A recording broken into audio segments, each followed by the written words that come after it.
You're now tuned into pSyk's weekly Nerf dosage.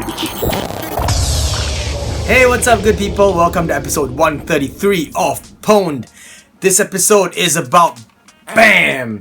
The Yokyo full body kit for the Retaliator. Now, you guys already saw in a previous video, I gave you guys a teaser. So this is what the kit actually looks like. Of course, this stock is not from Yokyo. It is from Terran 3D Print. And I just put them together and I was like, this is like a match made in heaven. It looks kind of very sci-fi-ish. And I think this suits the whole look altogether. This, if you guys are wondering, is actually the Fallout Sniper 3D printed stock that Terran 3D Print actually made. And he actually sells online on his Etsy store. Check the links in the video description below for this. But I'm here today to talk to you about this Yokyo kit. Now you guys are probably wondering, what in the world? It's like a full body kit, like armor and stuff. It's got a barrel, it's got a pump, it's got this part over here, and you're wondering how it works. Well, I've made an installation video, so you guys should check it out first before I go into more details about this kit. Check it out. Welcome to the installation of the Yokyo kit. With the kit, you'll receive an inner barrel, a pump that is already pre-assembled, a pump grip piece with 3 screws on it, a wedge-shaped connector piece, 2 halves of the shell for the body, and 2 halves of the shell for the barrel. You get a pair of pins for the bolt stud connector and a bunch of screws. Now all you need for the installation is just a Phillips head screwdriver. Get your Retaliator, and mind you, this is not a Retaliator modification tutorial, but open up your Retaliator shell, you guys already know how to do that, and remove the slides. Then grab the bolt stud connector pins, and you'll see how it's oriented. Just remove the 2 black screws and look at the orientation of the pin after that. Look for the solid side and insert that side into the slot on the bolt sled.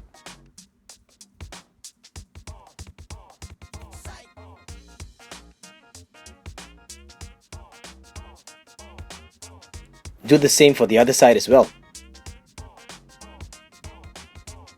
This is what it should look like.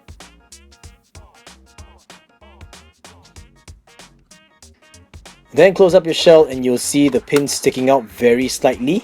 It's very different from the other shotgun pumps that we've done so far. Now get the inner barrel attachment and you'll see that there's a little screw over there. Just leave it in place.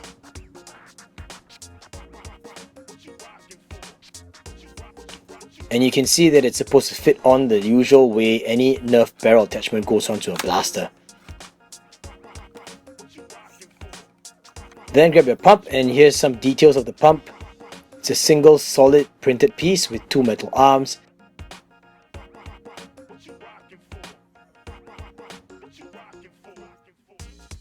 Three slots on the bottom of the Picatinny. And these already have nuts inserted in place.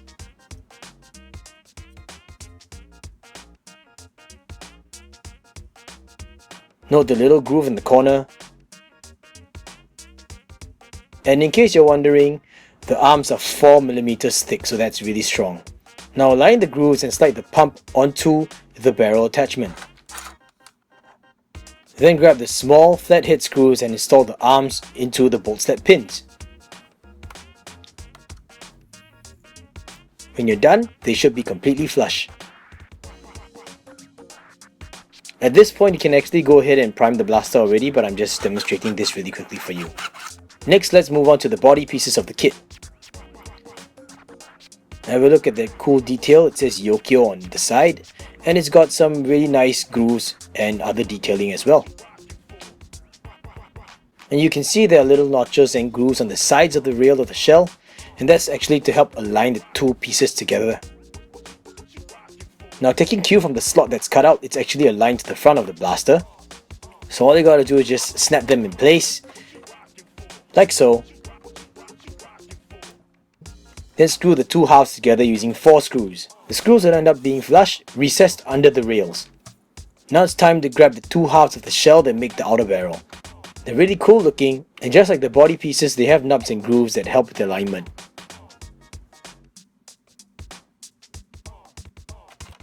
Now all you gotta do is just snap them in place. Take note that the rail is supposed to be sticking out of the shell like that. Then secure the 2 halves together using 5 screws, 4 on the top and 1 on the bottom at the front. Then grab the triangle wedge piece and it's supposed to align to the front details of the Retaliator blaster, and with a little bit of strength just hammer it in with the palm of your hand and check the alignment of the slot in the middle. Then grab the final 2 screws and screw them in, one on each side of the wedge. Technically you're done, but let's move on to the grip piece, shall we? Now this grip piece comes pre-installed with 3 long screws, but before sliding it onto the rail I suggest to remove the 3 screws so that you can actually check the alignment. Now all you gotta do is just align it to the Picatinny rail on the bottom of the barrel and slide it in. Make sure you check the alignment of the 3 slots. They have to line up with the 3 slots on the Picatinny rail. Then install back the screws. Now when it's done, basically you've completed the installation and it should look like this. Go ahead and test out the pump a few times and make sure that your blaster is able to prime with no problem.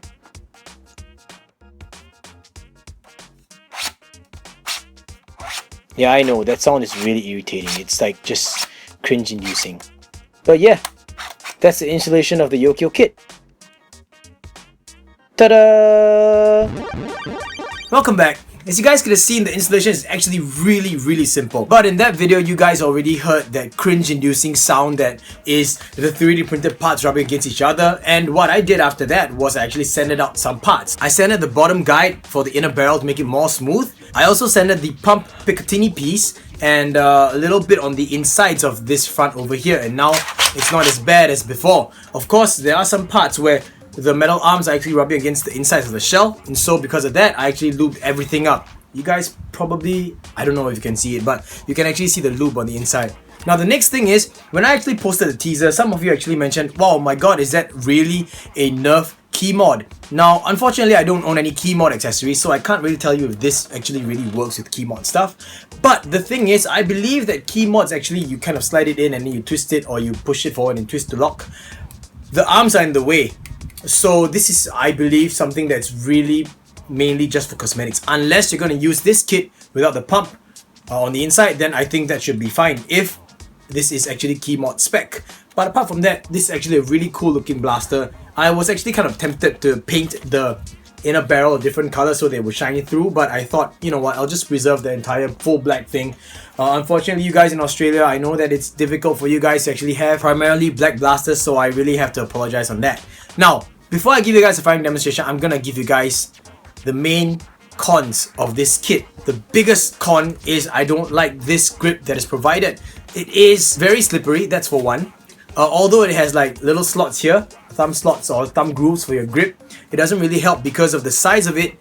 It's not big and it's not too small, so it's kind of an in-between that is not really good. Now I could place my thumb in the groove over here and I could wrap my index finger across, but then there's a huge gap at the back of my palm over here and there's no proper palm rest. As you guys can see, it's just a little step, not so much of a proper palm rest, and so it actually causes my hand to slide off. And I've ran this by other nerfers such as Gavin and ILN, and they both also gave me the same feedback that it's just too slippery. I actually caught myself like that, exactly like that. That hurt, damn it. So this is what happens whenever it slips off. I actually bashed my hand across this area over here, so that's not cool at all. So I'm just gonna remove this grip and change it to another grip instead, but I just really wanted to point that out.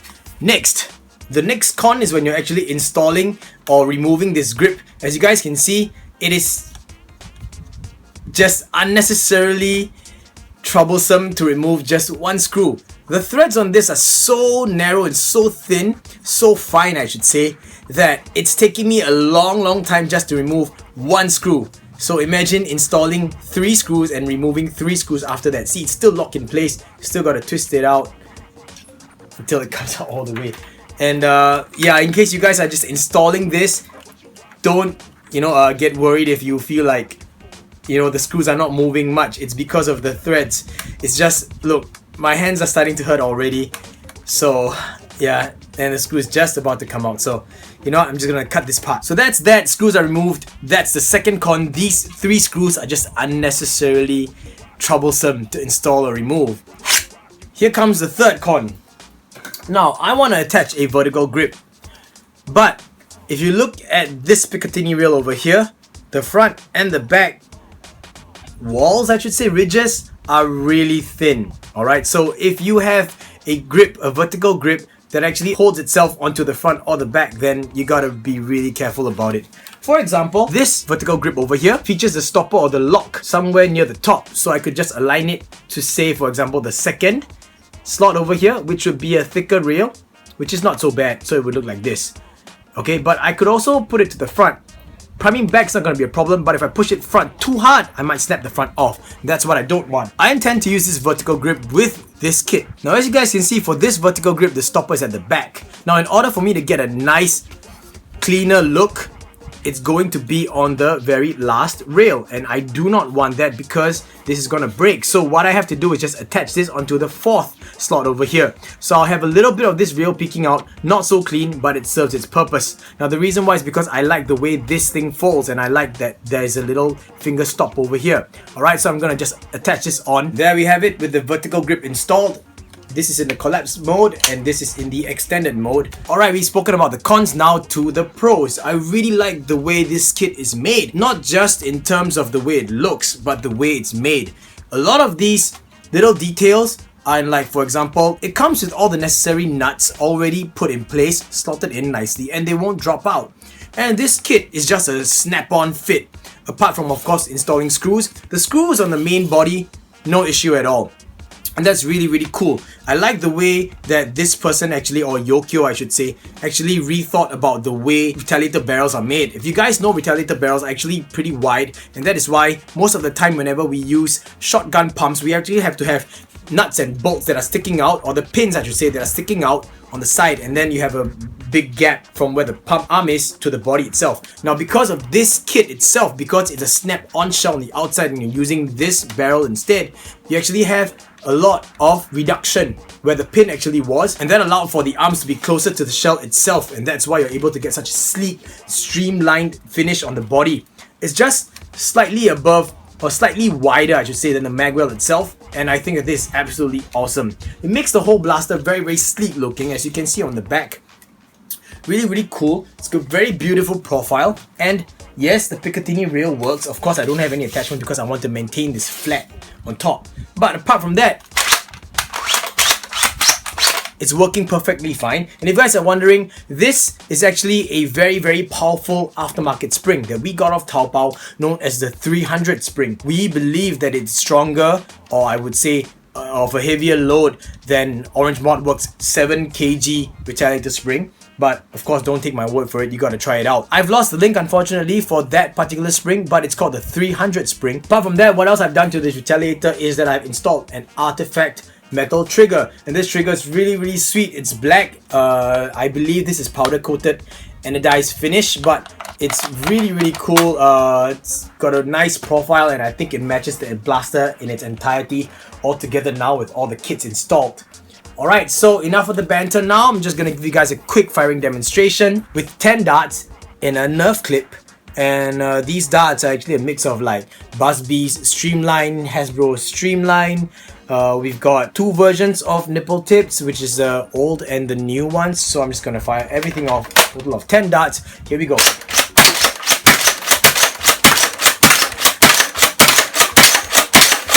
All 10 out. And if you guys are wondering about the barrel width on the front itself, this is the width, which is wider than a Nerf barrel. Right, so here I have a Nerf spec barrel, and as you guys can see, the Nerf barrel actually slides inside. Now the fact that this barrel is wider than this, you guys already know it would not be affecting your performance or the range of your darts. Now of course, performance also depends on how you have modded your Retaliator. Now we've come to the end of the video. Thanks once again for sticking all the way throughout, guys. But before I end this video, I want to highlight that Van James, aka Snoop Doggy Dog, actually compiled a list of all different versions of streamlined darts, and it's up on Nerfhaven. Now I know some of you are, on the fence about Nerfhaven. You don't know if it's a cool place or not a cool place. My advice to you is just stay out of the politics, because politics is everywhere. It's stupid, it's a waste of time. But just go to Nerfhaven. You can actually find a lot of good information there. He's got a dart guide I guess a guide in a sense, but it's just a compilation of all different specs of streamlined darts up to date or whatever he's known of, and to me it's the most comprehensive list. It actually details where these were from, a brief history about it if there are, what it's made of, and what are the best uses for that particular dart. For example, Ghosh darts, we actually use it in flywheel blasters, and then we have FVJs that we rarely use in Singapore, although I believe that the new nipple darts are actually considered FVJs as well. So you guys should check it out. I'll put a link in the video description as well. Now, if you guys are interested in buying this Yokyo kit, I do believe that it's on sale. You gotta hit Noobie up, aka Nirmal Ghosh, on Facebook. I'll also put a link in the video description for his Facebook account. Now, he conducts mass orders every month. Go ahead and support him. He brings in stuff from Taobao, and he actually, I believe, offers shipping around the world. Now, for this Yokyo kit, it is subject to availability because Yokyo actually only produces these in limited quantities per batch, and he has sold out, I think, twice so far, and mine actually belongs to the second batch. But he was really nice and he shipped this to me early so that I could get a video out for you guys to see. So this was the Yokyo kit. Very cool kit, very beautiful details on it, and I'm digging it a lot. I think it's probably now my favorite 3D printed kit. Second is my P90, but this looks so good I won't be doing a paint job on it. I'll just leave it this way because it's just awesome. So if you guys like this video, I hope you guys give me a thumbs up, and if you're not subscribed to my channel, I hope that you consider subscribing. Stay tuned for the next video. I'm really excited about the next video. It is not an episode of Pwned, unfortunately, but it is a video nonetheless, and it is something that I believe deserves to be shared with everyone. It's just something that really amazed me, and I managed to get it down on video, so I'm just gonna share it with you guys, alright? It is Nerf related, don't worry. I guess that's about it. Till the next episode, guys, or the next video, I should say. Drills pay the bills, and teamwork makes the dream work. Last but not least, for all of you that actually helped me make the 100 subscribers on my other channel, thank you very much. I made it. Peace!